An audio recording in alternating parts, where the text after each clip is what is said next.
Hi.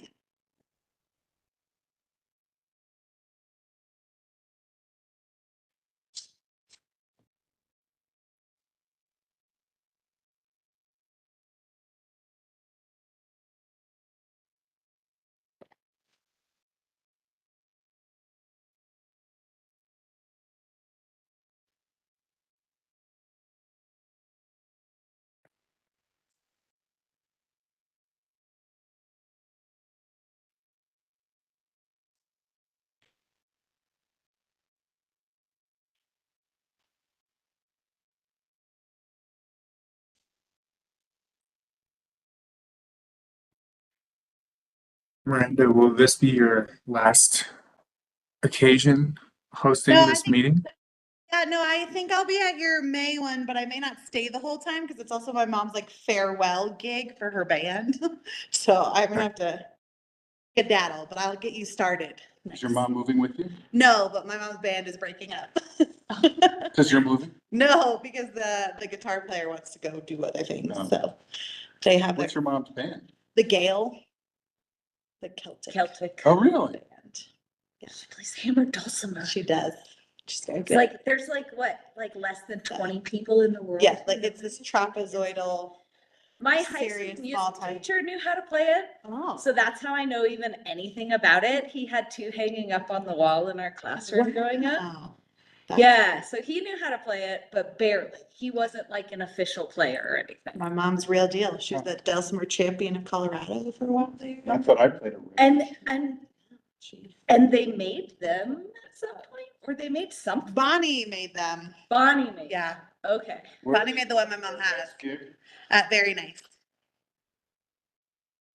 Nice. So I think I'll get you all started in May, but I might sneak out a little.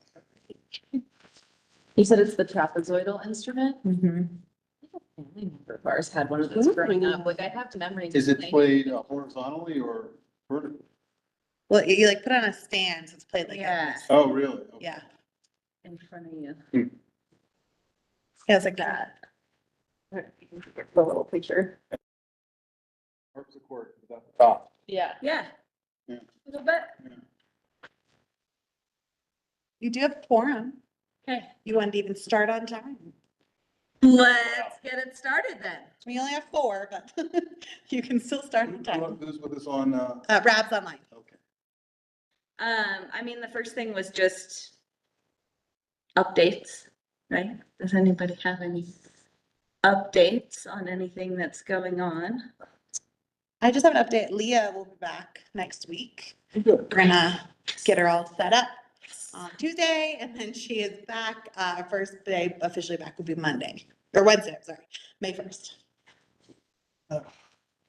And then, I feel like we have any updates from Zero Waste because we haven't met since the last.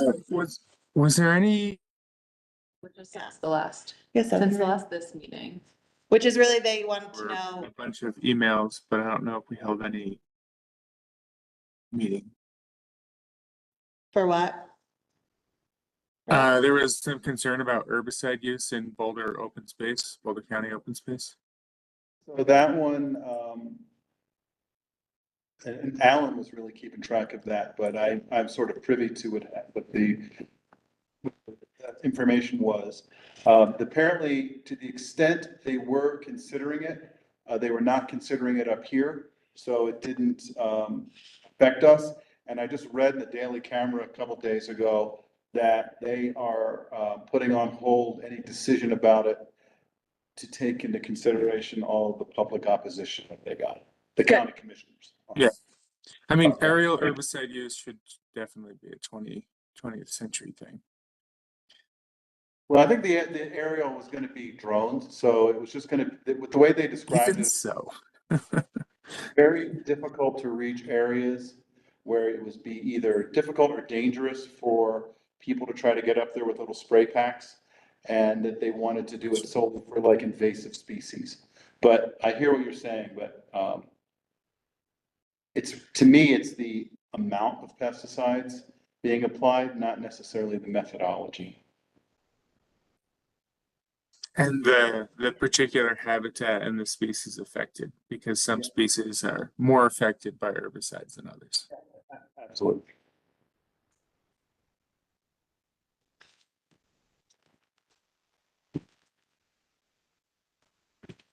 Well, what's next?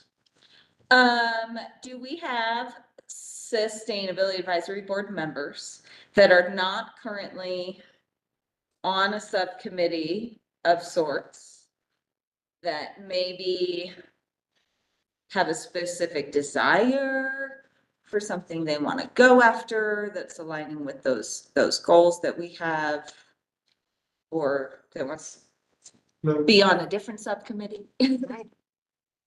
I'm happy to stick with zero waste if no one else wants to shift. I enjoyed the meeting and yeah. Good to have you there.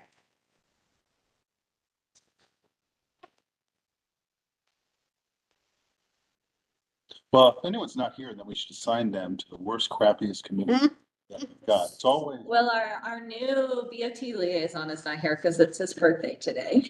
But he will be here next meeting. Can I ask, this is like history that I probably wasn't on the committee for when it was established, but like what was the trigger to establish a subcommittee? And what determines like something is SAB and when it's a subcommittee responsibility? Or when you form a subcommittee? So there's different reasons to form a subcommittee, and basically, whenever we have a specific active project, it's helpful for one or two SAB members to kind of take like the head role on it. And then if we open it up as a subcommittee, we have the ability to get more people kind of involved then in it. And then there is also other things, like subcommittee work is less subject to some of the sunshine laws, which makes it a little easier to meet and talk out like critical details on things. So that's another reason to kind of establish a subcommittee for something. Okay.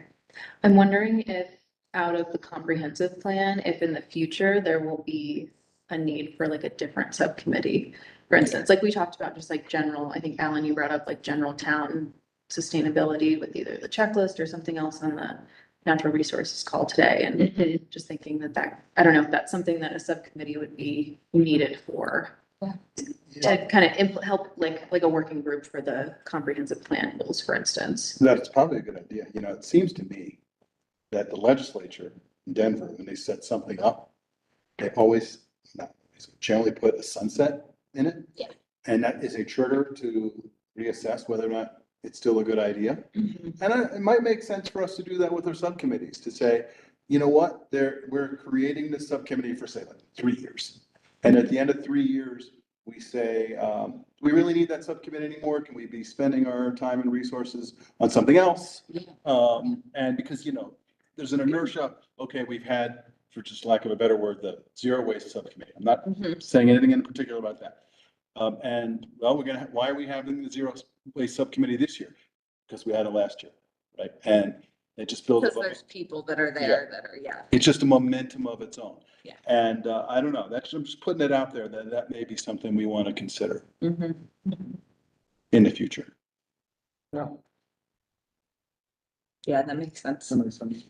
Just to like reallocate resources too between people as things take priority.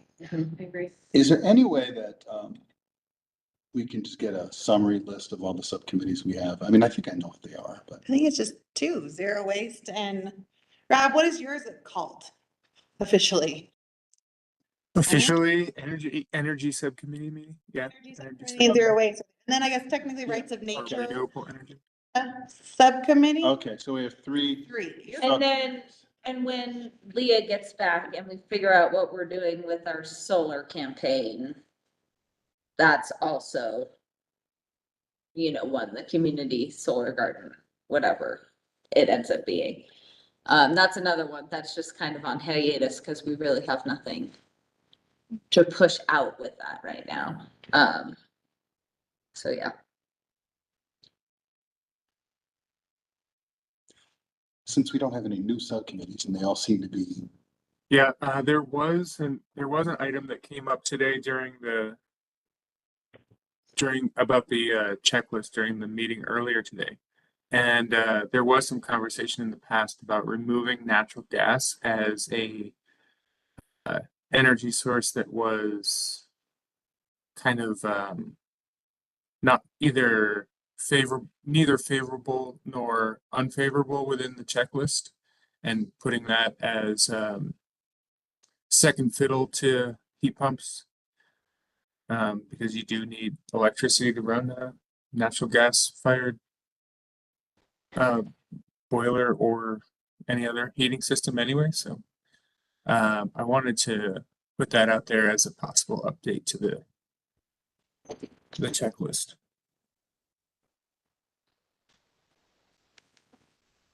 How does it fit in the context of us wanting to electrify?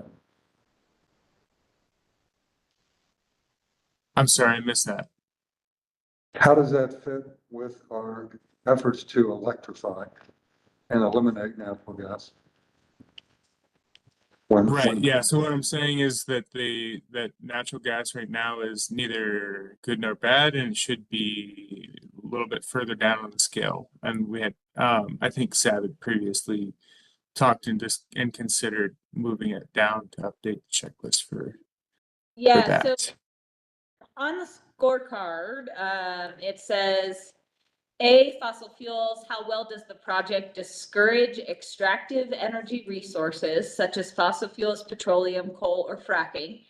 B, clean energy, how well does the project use clean energy and renewable energy sources such as wind, biomass, natural gas, hydropower, or solar? And so I think it was, do we want to take natural gas out of that sentence as clean energy? I would say so. And I think ultimately, for me, it doesn't really matter what sentences is, because then we're still rating on fossil fuels, clean energy, energy consumption, and energy installation, which is, are they installing generation of energy? And so like moving that around in a sentence wouldn't necessarily change my number, but it might change someone's number in the future. So I really don't care either way. I don't care, but maybe at some point in the future, even though it's not necessarily feasible here, just think about geothermal as another clean energy source. Yeah, definitely. Mm-hmm. I've never seen an assessment about whether there's any geothermal structures here that you could use, but I know down in Denver there is. There was talks about getting a geothermal heat pump of sorts in the new town shop, but then for some reason that wasn't feasible. And I don't know if it was cost or other things, you know, just it wasn't feasible in that location. Like, I don't know what the details were. Well, I knew a guy that wanted to get one for his house, and he was in the eastern part of the city, and they quoted him like $250,000 for the system. So, well, that's not very. It's not Yeah, and I economical. think the idea was like, we thought we had grant money to Oh. cover it, and then we ended up not getting that funding or something. I don't know, but it, Really, seems like with really big structures, what I've read is you have to dig a really deep hole, Mhm. and that becomes prohibitive. And you also have to have the right stuff underneath Mhm. geologically. So Mhm. anyway, it's just a thought. It's not really all that worthwhile to discuss probably. But it's good, you know, it's good to list it as one, because I think the price is only gonna come down over time. The technology is only gonna improve. Maybe, but the thing is this, it's unlike just getting efficient. And you still have to go probably the same Still- depth to get to the same heat, Upfront and you still have to costs. drill, right? So that's always gonna be there. Not trivial. Yeah. Yeah. Another thing we discussed with the scorecard, and I think it was just came down to no one really had the time to work on this, but at some point we talked about making a smaller version of this rubric of sorts that then the BOT could use when they're making decisions that don't involve the full Nederland planning process, where they could throw things through a little rubric. without us there and just say, is this sustainable or not? So if, I think there is room for that to be worked on. If there is, somebody who has the energy and time to kind of go over that and try to work on that. I'm happy to help with that, probably like closer to early summer. But Okay. I do a lot of like infrastructure ratings in my professional life, so Great. yeah, checklists and third-party certifications are up my alley. Mhm. Yeah, I think like what I brought up in the meeting was carbon footprint. We've talked about over the years, Yeah, what is the carbon footprint of this project if we can arrive at one? Or come up with some kind of metric. I think that could be challenging because depending on the size, the scope and scale of the project, it could be really involved. Yeah, And we would have to come up with some kind of tool that they would need to use, and that could take a while. Or put it on I'll put it on the person submitting the application or doing the development to give us a carbon footprint or life cycle cost analysis or something. Mhm. But then there could be pushback because sometimes those can be costly if it's a really involved project. Well, and but I wonder if that's something that almost we push way of like a project over a certain size. Maybe when they apply for their permit, they have to also submit some sort of carbon footprint or life cycle cost analysis or yeah, something like this. more energy efficiency. Assuming they're working with an architect that knows what they're doing, the architect should be able to do it for them. Yeah. And find out like energy use intensity and operational carbon footprint too. Yeah, and then we're putting the onus on those large developers Right. rather than Yeah, us. yeah. It's more so like the smaller projects that I would be worried about. But Yeah. larger developments, they should be able to do that. Yeah, I do think there are trade-offs like infill. Infill project is gonna be a lot more efficient. Yeah, and that's one of the benefits of the scorecard is that it balances, materials for building with energy use with the social side of things and how much does it bring vibrancy to the community, as well as water conservation in here. So it kind of covers all those topics and then balances out that score based on those things. Yeah. Public health and safety.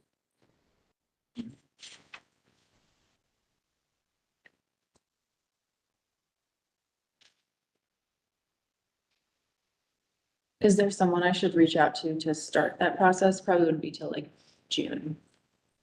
Cause I'm traveling in May, but I'm happy to start looking into it.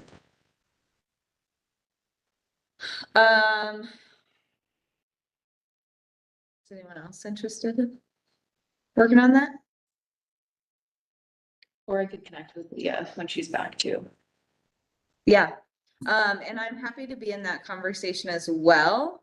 I'll talk to Ty too and see, because he's on the BOT. It would be great if he could be there instead of me so that it could be relayed to the BOT, like so there could be just some communication there about like what they need to make these decisions, et cetera. Like I know he's relatively new to the board, but he's our liaison. So, but if he's not able to or whatever, I'm happy to join in on those conversations too. Sort of look at it along the way. Yeah. Oh yeah, definitely. We'd come back with, first draft, second draft, however many we need till we got something that the board felt comfortable with. Yeah, I'd like to be included in the conversations around scorecard too. I can help draft a rubric. Awesome.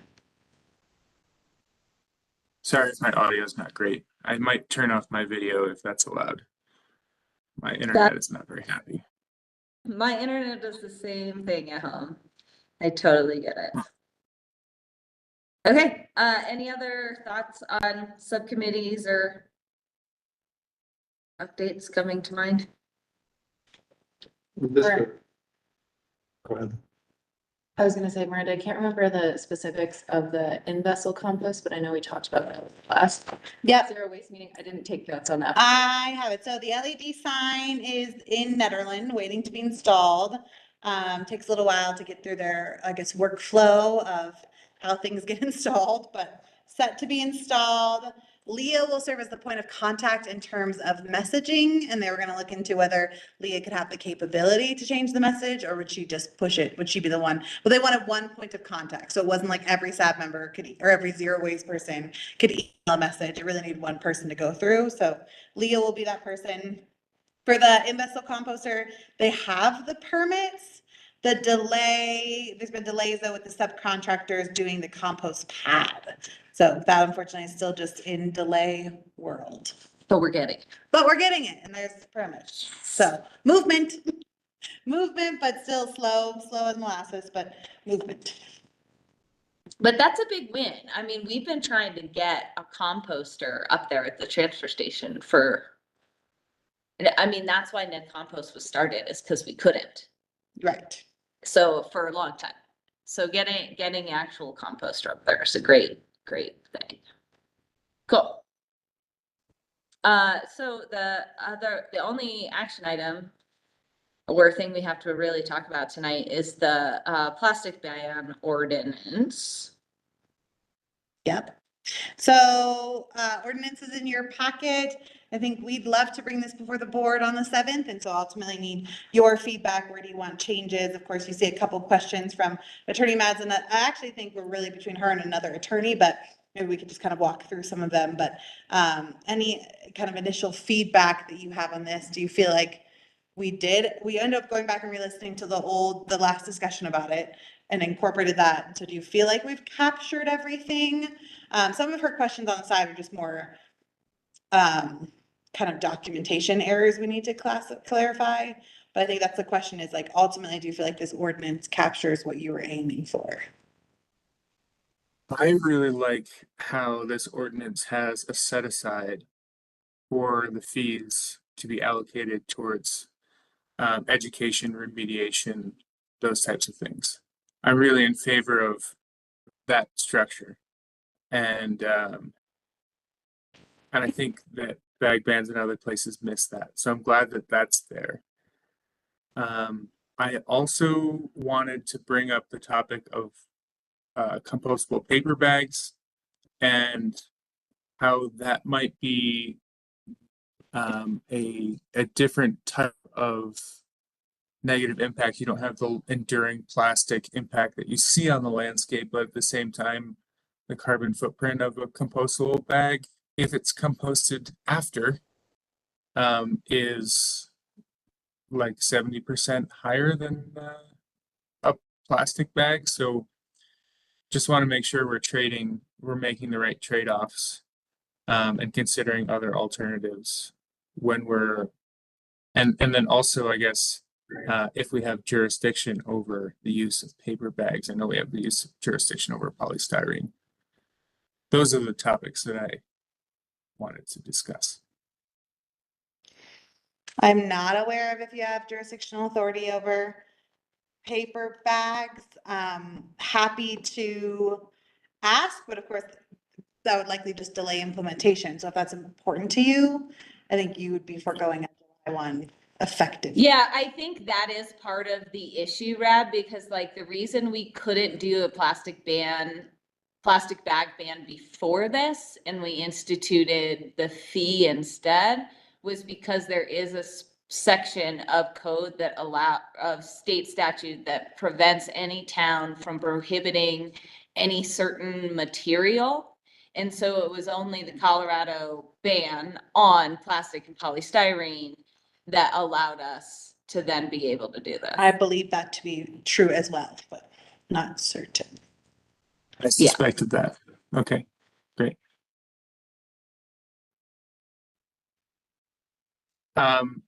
Is there any alternative that we want to call out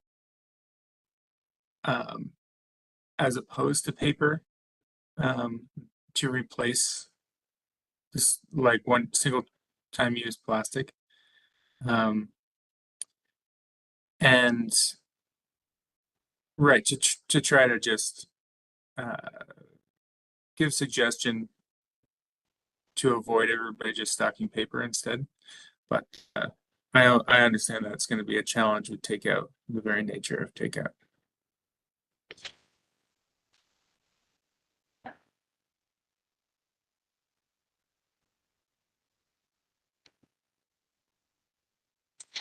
Yeah.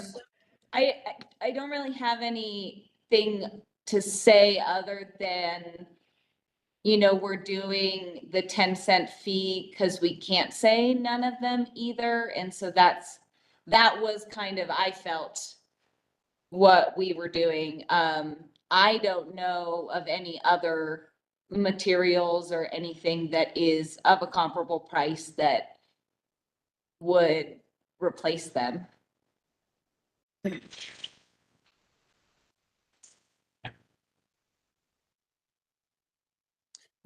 The ordinance does call out a Nederland reusable bag and the production of those bags. I was wondering if is there anything on the ground in place or any plans in place? That already happened. Are we doing it again? No, so I think that if I recall correctly, that's where we said that that's one of the ways that the funds for this could be used is the town Yeah. Right. providing reusable bags. So no, there is no money allocated. I mean, we really need to see this money coming in order Yeah. to afford that. Yeah. But we did distribute. Okay. reusable- Yeah, so when this was first the plastic bag fee ordinance, before it is what it is now, we did with some of the funds collected, and I think it was some grant funds to purchase a bunch of reusable bags to give out. Unfortunately, they made a mistake when ordering though, and they ordered book bags and not shopping size bags. Yep. And that was something that the sustainability board recommended the DOT order a certain bag that we had found from a Colorado supplier, and the BOT decided to go a different option. So we gave our advice, and that's what we can do. I might have missed it here, but I know I sent you that other document today. I'm sorry, I've not had a chance. to No, look. that's okay. I meant to do it earlier, talking about the poster, like information for the poster. Okay. What is the requirement for businesses to pay the town of Nederland the 60% portion of the fee? Is it monthly? And maybe I missed that in here. I just know there's a section about auditing for that. So, let's see. Thought it was with. I thought it don't was remember. quarterly, but I could be wrong. Da, da, da, da, da. And I might have just missed it, but I want to make sure that that's in here.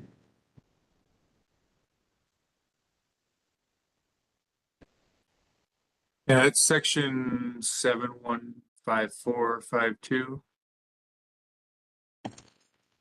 Thank you. This is audits. Yeah.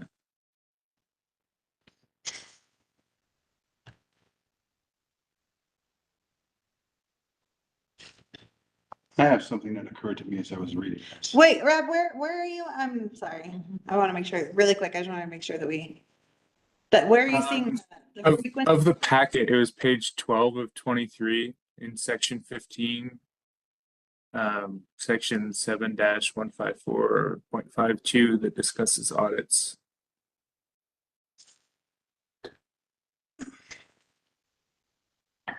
Okay, sorry. Rich, go ahead. The ban on polystyrene, which is found on the top of, well, it's either page 9 of 23 or 7 of 14, because it says 7 of 14 at the top of the page and 9 of 23 at the bottom. One is the total packet, one is the thing. It's pretty broad, and I just wanted to, something just occurred to me. It says, it shall be illegal, et cetera, to sale of any product in any container that is made of polystyrene products. There's a couple of things in there that I'm thinking this may be a little over-inclusive and that maybe they haven't thought about. I'm assuming that B&F and possibly other places in town, like liquor stores and convenience stores, might sell the little cheap disposable styrofoam coolers that, you know, people might want. I don't even know there's anything else out there that'll act as a cooler except one that's made of styrofoam, right? And that is not necessarily something that is packaged in styrofoam. It is entirely styrofoam. If the town wants to ban those, the town wants to ban those, but I don't think it does. I think it wants to ban like the packaging that you would get for hot food or something like that. Well, that's a good point. What about like, don't meats at the BNF, are those, I haven't bought meat there in a while, but don't those still come in like polystyrene on the bottom, like if you buy a steak or Yeah. something? I don't buy meat there, but Yeah. at Costco, it certainly does. There's a specific call out within the ordinance for packaging of bulk foods within retail establishments. And I think that would be, yeah, you couldn't expect somebody to, so I think that's handled in that. And then what about, I mean, sometimes I'll order something and like it might be a tool or something like that, and it'll come in a paper box, but inside the box, it's all packaged. It's really annoying. It's packaged in styrofoam, so I gotta go to the freaking transfer station and pay money to put it in the styrofoam recycling and whatnot. But I imagine if you went to B&F, they probably have a bunch of stuff that looks like it's in a cardboard box, but inside there's a bunch of styrofoam. Now, is that the part of the container? I don't know.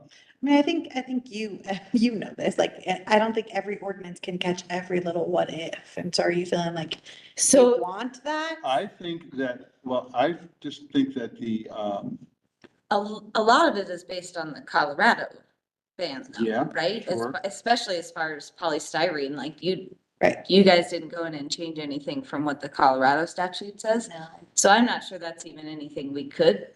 well, I mean, in my experience, the people that draft stuff for our legislature don't know what the heck they're doing. I'm not saying Yeah, that's not so- the case, I but mean, I guess, I don't know where to go. I guess if I took this back to Attorney Massachusetts, I think her request was like, well, what do you, I'm not sure she's gonna know. Like, how do you want her to address every little like? I where would it's say, like- I would leave it, I would say shall sell, whatever the term is for hot food that we're gonna, So it talks about retail. yeah, The term retail is in here. yeah. And so I guess that's to me is so it says, Any shall be commercial unlawful business. for a retail store to sell or offer any sale, for sale, any product in any container that is made of polystyrene. Yeah, there's no definition of container though. Okay. So I would define container. Okay. And it should mean whatever they think it should mean. But I'm not, Polystyrene means blown polystyrene and any other expanded or extruded foam consisting of thermoplastic petrochemical materials. May include injection molding, foam molding, extrusion blown molding. That's the state's got it.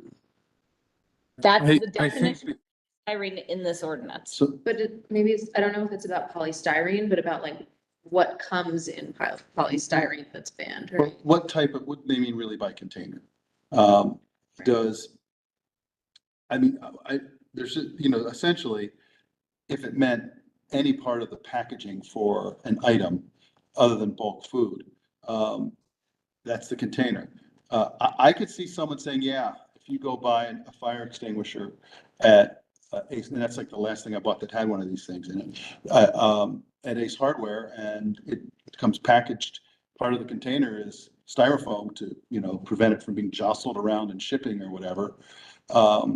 That could be, So the Colorado law says, this is just a summary, so it may yeah. not be exact, but it says retail food establishments, including restaurants, fast food restaurants, cafeterias, schools, and prisons.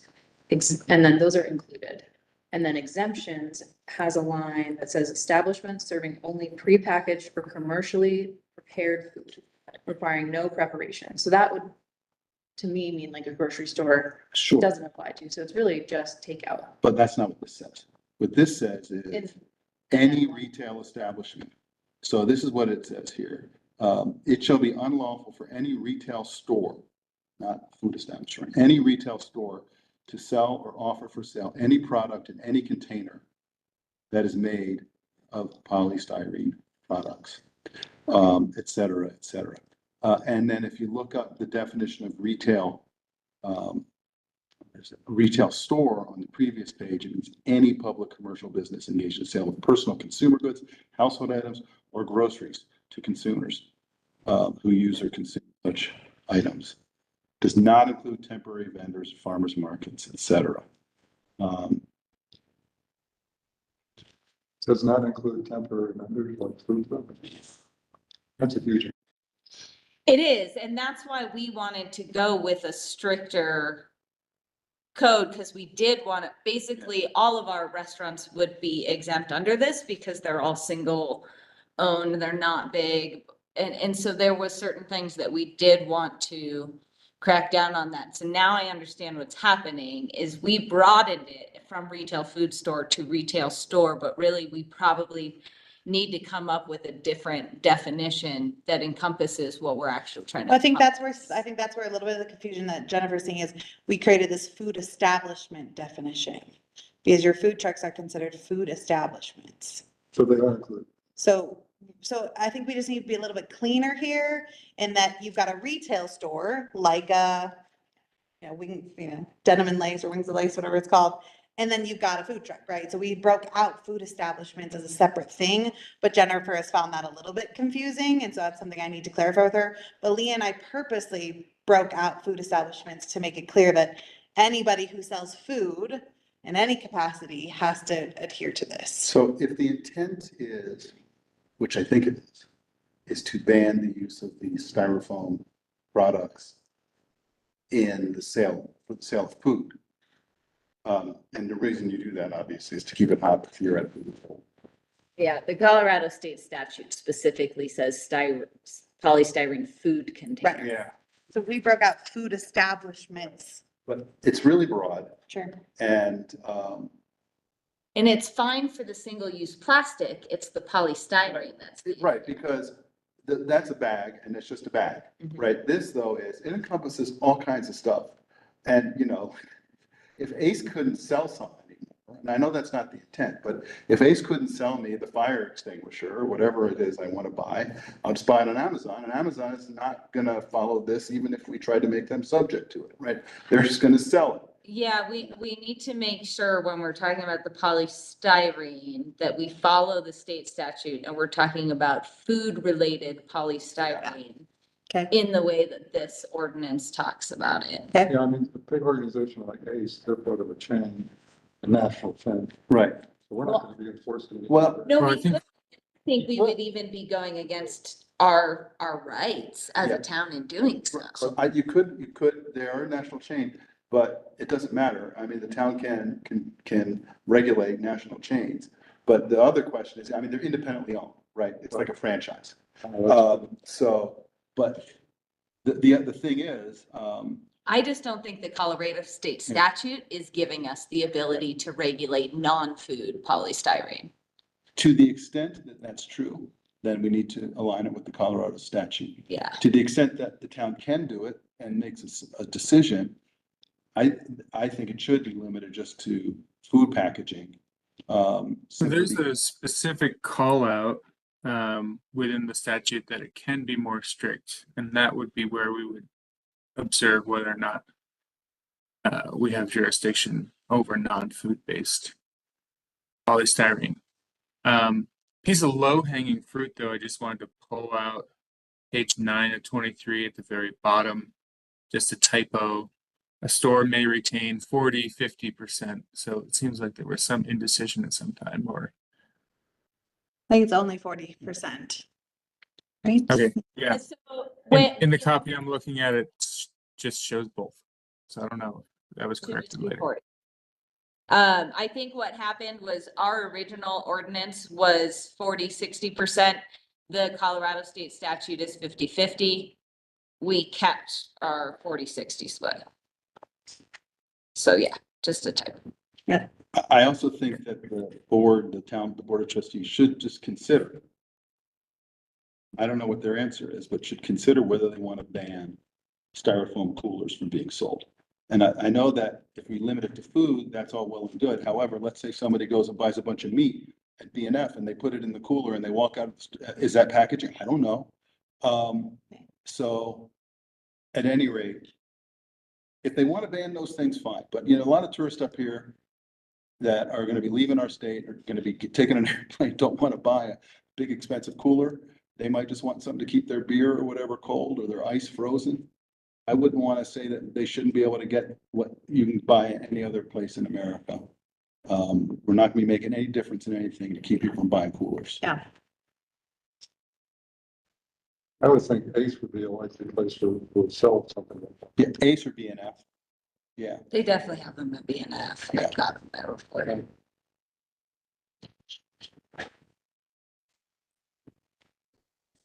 I guess I do oppose what you said there a little bit in that, you know,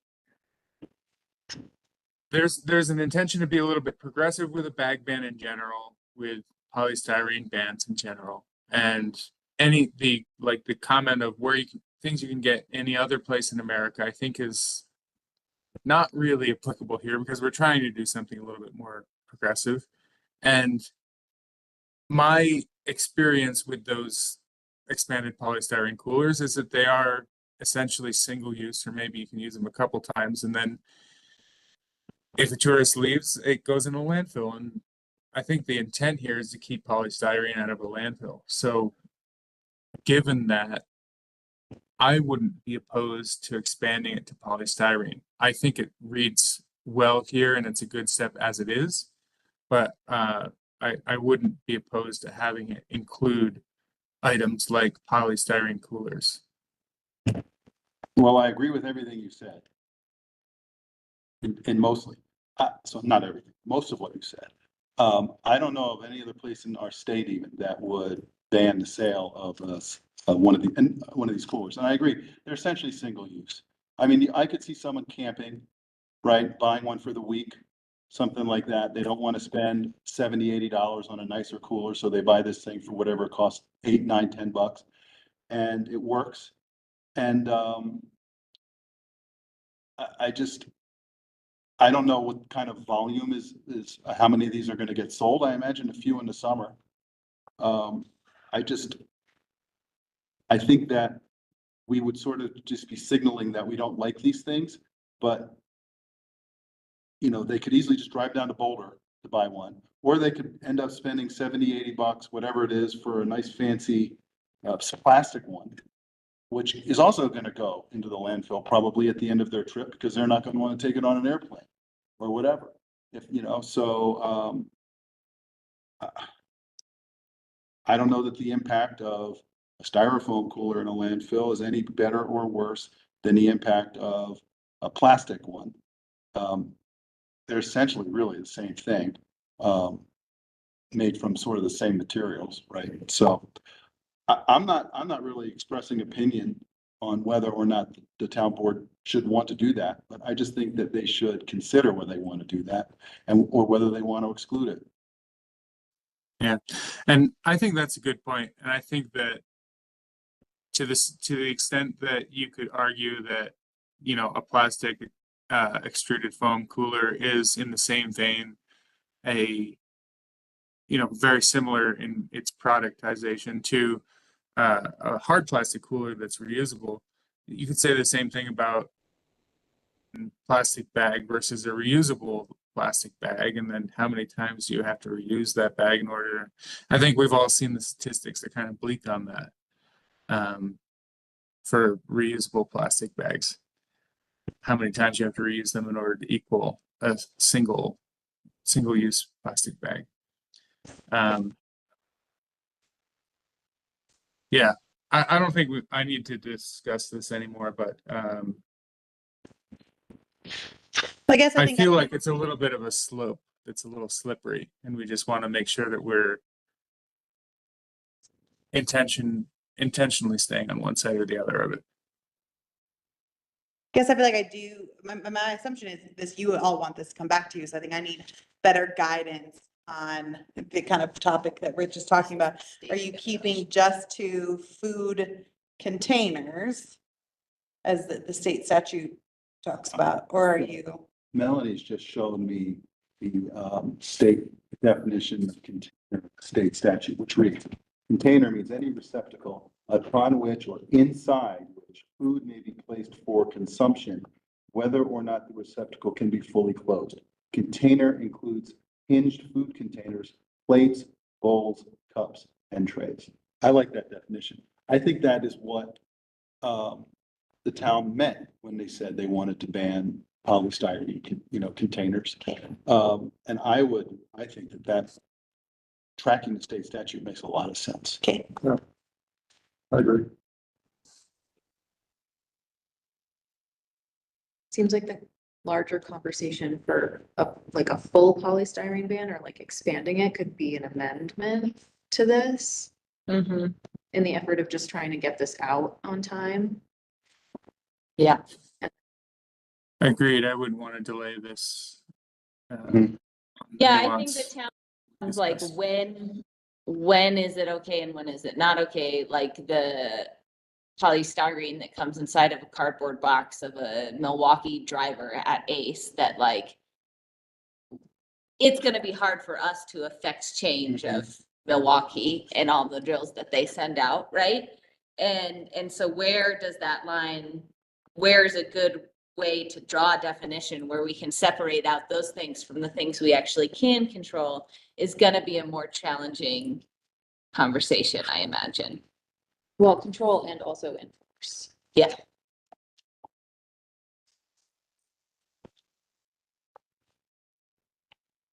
Okay, so the notes I have so far is grab the container definition from the state, maybe clean up the food establishment components here a little bit, and then fix that one correction of the 40-50%. What else? I got nothing else. I'm happy to clean this up and still email it to you all before it goes before the board. So you have like one more set of eyes on it without waiting for a whole meeting, if that's okay. I did have a question of why the definition for a recyclable paper bag is not in definitions and it's just in its own like section of the ordinance. Move it to. And then definition. there's like nothing else really in that part. Yeah, okay. We'll move it to definition. Cause we've got paper bag in the definitions, but not. Or no, maybe just paper?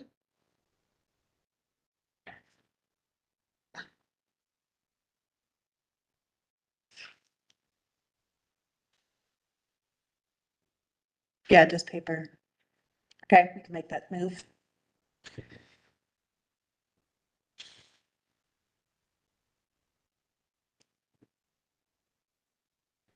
But at least that clarifies all your notes from the layer, huh? Yeah. Is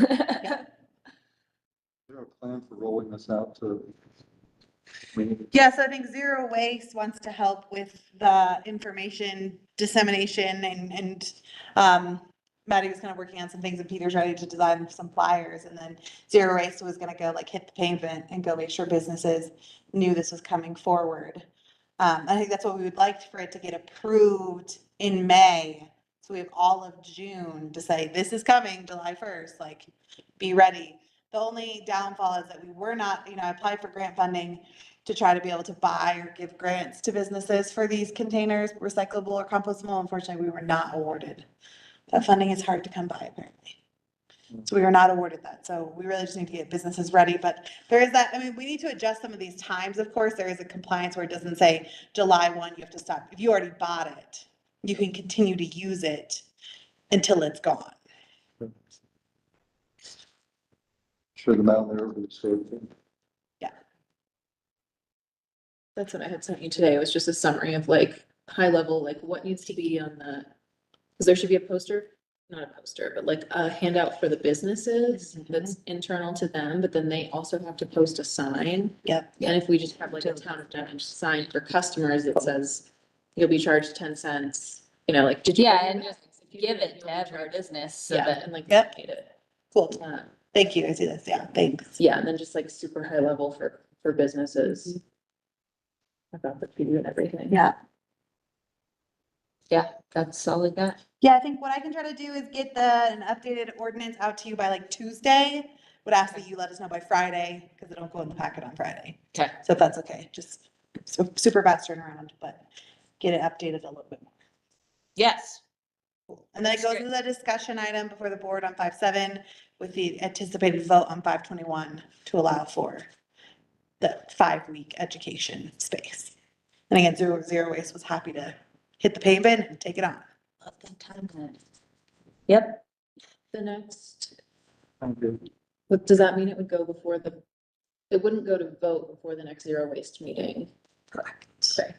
So it'd be, But we would know where they stand. You Because would Zero know Waste their meeting is the questions day are, what after. they're leaning. Yeah, we would know if they're like, yeah, what their concerns were. Yeah. Which I guess to that point, there may be a desire to maybe talk about moving SAB up next month. So that if they have any questions, you can all meet like May 9th. You all could meet to talk about it amended before it gets voted on.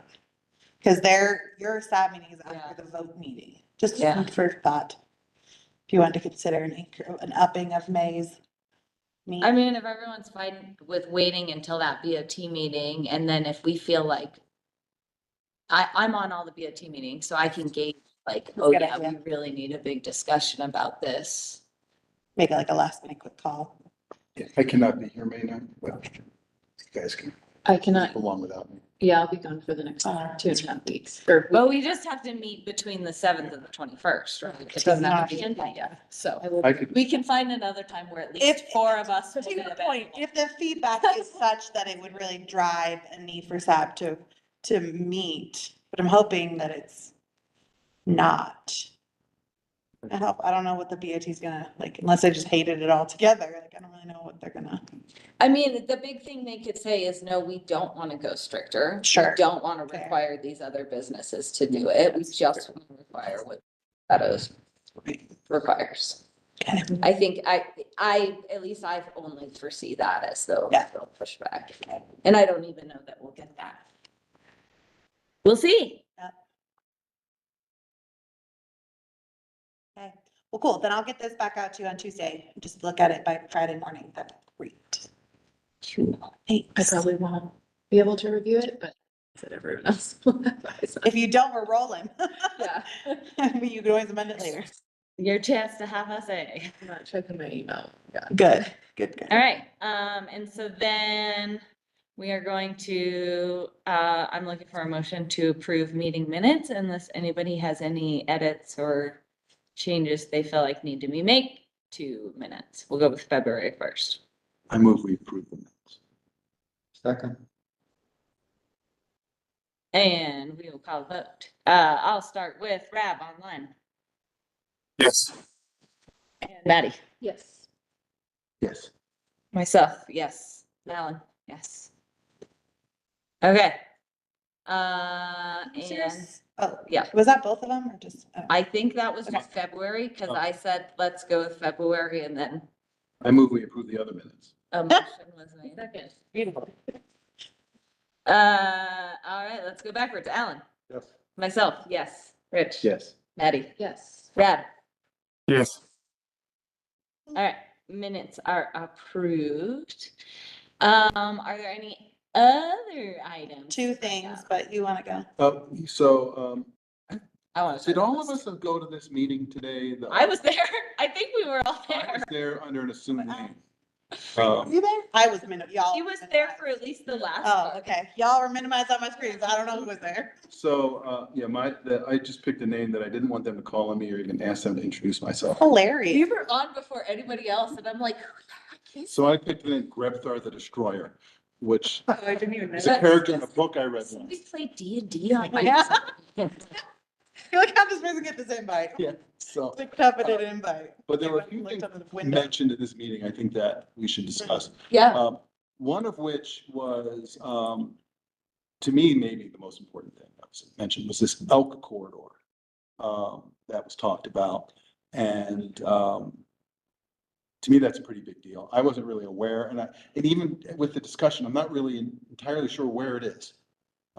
It's in, I'll see if I can find it. We have the report somewhere that the CBW guy did for it. It's about the Arapahoe Ranch property. Okay. Yeah, Is- for over in the hospital door. Oh, right, I got that, right, but That's sort of a big area, so I was, is this that flat sort of area that there's been talk of developing it? Yes. Okay. So I'm assuming then that the town will know that that's an elk corridor before the town has to make any decision? Yeah, and Sam had already reached out saying, you know, if Caribou Ridge ever comes forward. I Cut Ridge. diagonal line. Oh, I Filled in. Okay. Yeah, and if Bobcat Ridge ever came forward, Sam had already reached out saying like, please make sure I'm included, and of course. Okay. Yeah, I'm talking about a more detailed than Yeah. just the Nederland Eldora area. It just seems to me that, the way he described the impact on the elk population for interfering with that corridor any more than it already has been is something to, that really the town should consider. And we might want to chime in anytime there's something that is going to have anything other than a de minimis impact on that elk corridor. I mean, elk will go around people. I've seen a herd of like 25 elk in front of my house. But I still don't. Smart. So.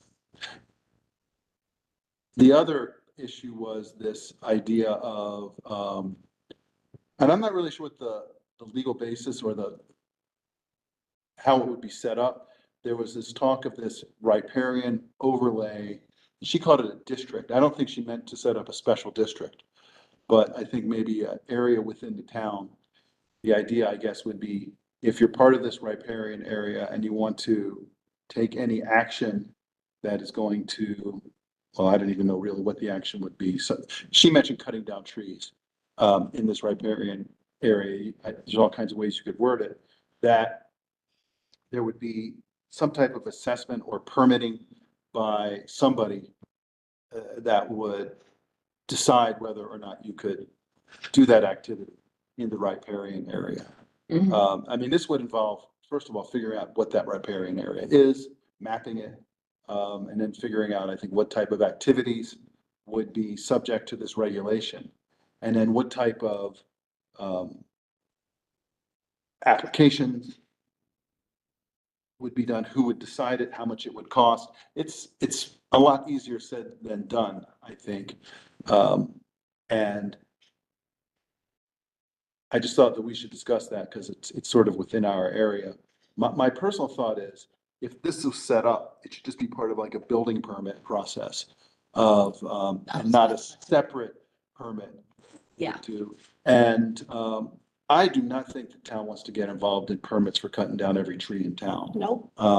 So, No, And- it would be special cases and it would Yeah. only be inapplicable to riparian yeah, but boy, zone even properties then- too. I wondered if you wanted to just invite Rhea to come to your May meeting. That's what I was- For, Yeah. didn't, That was something we could Yeah. have her. I'm happy to extend the invite and see if she's available. I think that's a great idea. It looks like the city of Fort Collins has streamside design guidelines, which seems similar, like Yeah. what happens along a certain perimeter of a stream, and maybe it's not a permit, but it's a checklist that has to be completed as part of the development.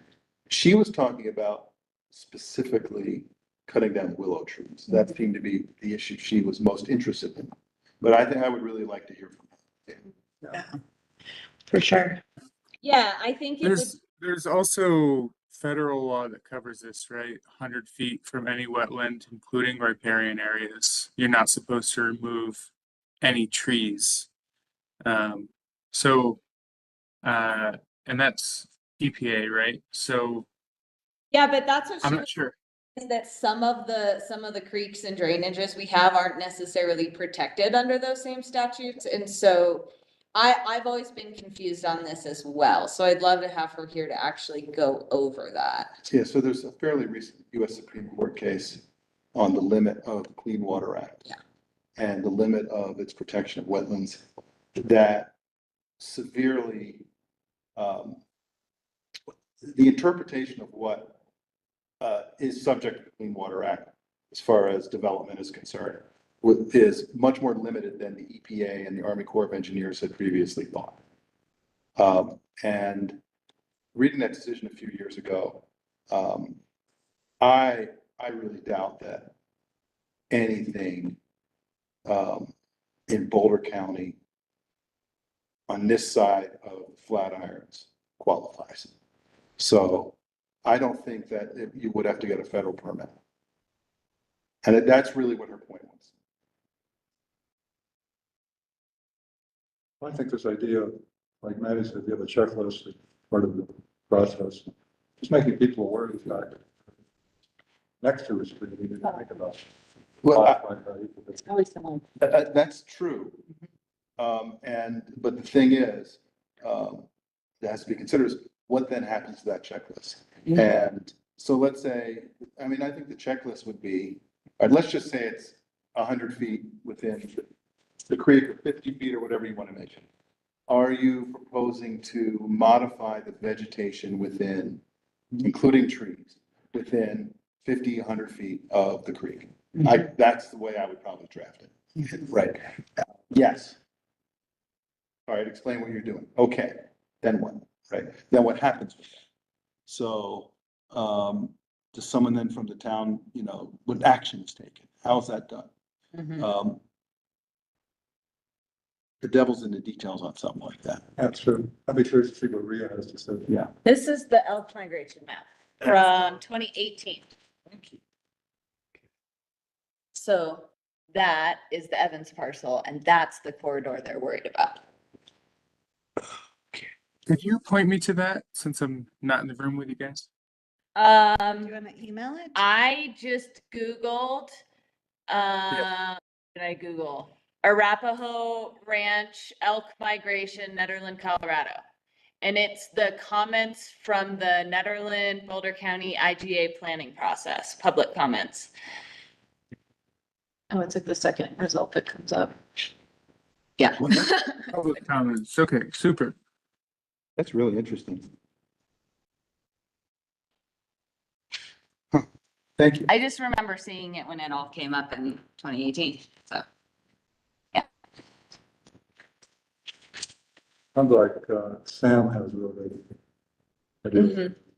I know Dave Pollock has maps as well. Yeah, and I think there's probably a way to look at development there where we don't disrupt the corridor, but it would be something when an application for annexation or whatever comes before town, then at that point, sustainability board can give our recommendation to the BOT of we think there needs to be something in there about elk migration and whatever, our recommendation would be at that point.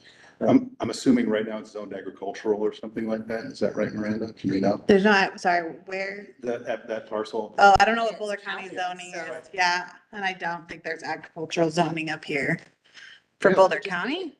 Yeah, it's forestry. Maybe. technically. Forestry. Yeah. Probably, I think that's what most of the unincorporated, a lot of yeah, that is. a lot of it is just that, yeah. All right. I brought up stuff. I'm interested. I definitely agree with getting a discussion together about, riparian area protections. I mean, I think one of the things that I moved here shortly after graduating from environmental, my environmental studies degree and coming here and learning about EPA protections and then seeing like the creek that just kind of disappears and goes underground and then pops back up out of the quick mart for a second and then goes back underground and then pops back out. It was a really sad sight for me. And so I'd love to be able to prevent things like that from happening to any more of our creeks around town. I would love to have somebody though bring back like examples from other places that have done this and what it looks like, along with Rhea here. And so then we can get her feedback on those different types of policies and ways of going about it. And then, what's your name, Aaron? Boulder County.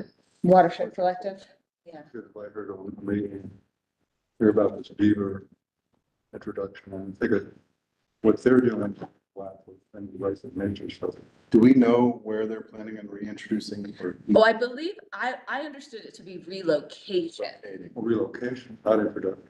But they're already here, right? That's what I understood, is that there are areas where there's too many, and so they need to take some away, and where do we put them? Yeah. I hope they're not thinking too close to the town. I mean, we have issues with them in Chipeta, don't we? Yeah, oh, and I know they're doing some work on Arapahoe Ranch Yeah. right now with Oh, them. they're always up there. Yeah, I can invite Aaron or Maya to your May. You're gonna have a lot of visitors at your May meeting because you've got. Yeah, maybe we want to do one in June, like one in May and one in June. Yeah, so you already have multimodal team coming to you in May as well as Peter for your destination blueprint.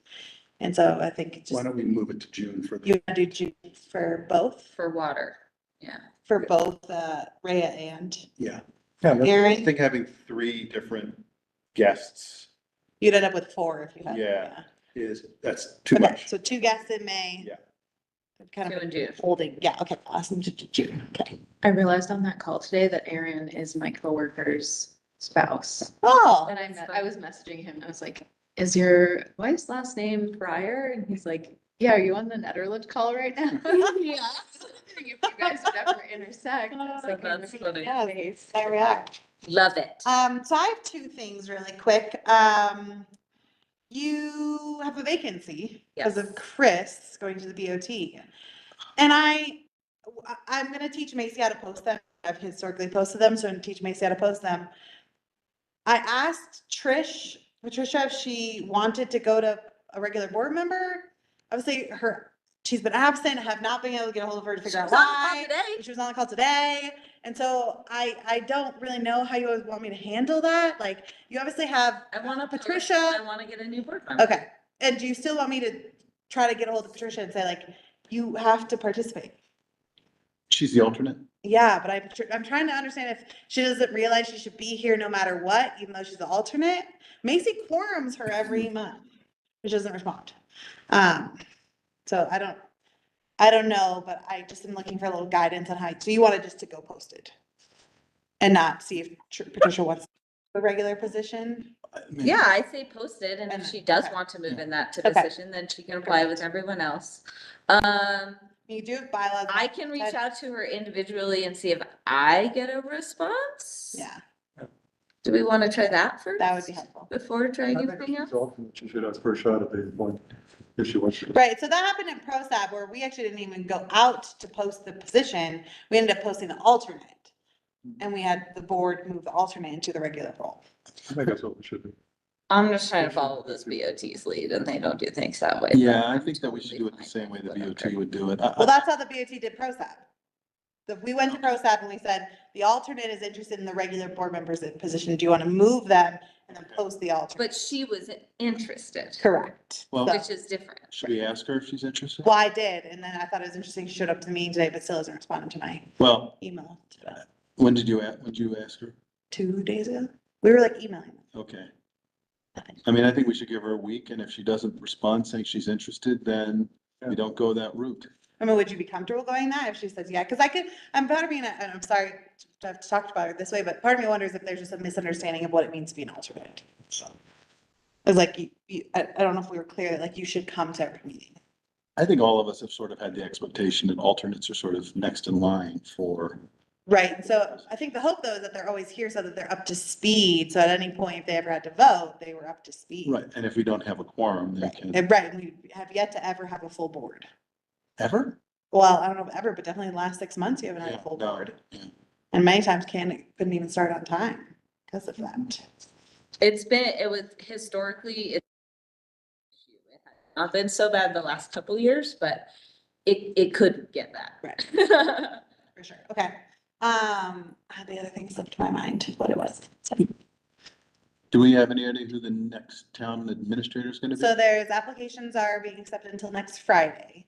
Then the board on the 7th will narrow it down to their top 4. And then there will be a community meet and greet set for the 14th for community members to come meet the top candidates. Have there been a lot of applications? Yeah. From Yeah. around the country? No, a lot of locals. And then I'm recruiting my own network. So a lot of people I work alongside are Locals? applying who are locals. I mean, don't people get degrees in this stuff? Right, and when I say locals, they're peak to peak locals. Okay, They're people along the peak to peak, or some people from down below. okay. You know, combination of both that I work pretty closely with who have applied. As well as some people I don't know who have applied. And then, yes, some out of staters for sure, but definitely a larger group of local in the sense of peak to peak Boulder County. I think it would certainly be helpful for people to have an inkling of the nature of the community before they decide to make it their job. Always helpful. Yeah, I mean, we hope that the community meet and greet. The board is doing this a little bit differently. That's how they currently plan to handle this. Because I think their hope is that they're offering a job the week of the 21st, my last week here, and that there's only a short period of time. But there is an interim. Nikki Dunn is going to serve as interim town administrator between me and the next person. She's our parks manager, as I said. And she's been here for a long time, so she'll kind of keep things rolling. But I think they are hoping to keep that length of time pretty minimal between me and the next person. They should have to spend some serious time on net heads before they decide whether they're gonna take the job. I got a rough article in there today. I didn't see it, yes. Yeah, yeah, it's, yeah. Are we done? Anything else? Meeting adjourned at 7:54, a minute early. Miranda, is there a goodbye party Bye. like that? Not that I'm aware of as it stands, but I'm treading water, like trying to keep my head above water at this point. I think I'm drowning at this point. I joked so I was like, I don't know how I'm doing. I'm drowning and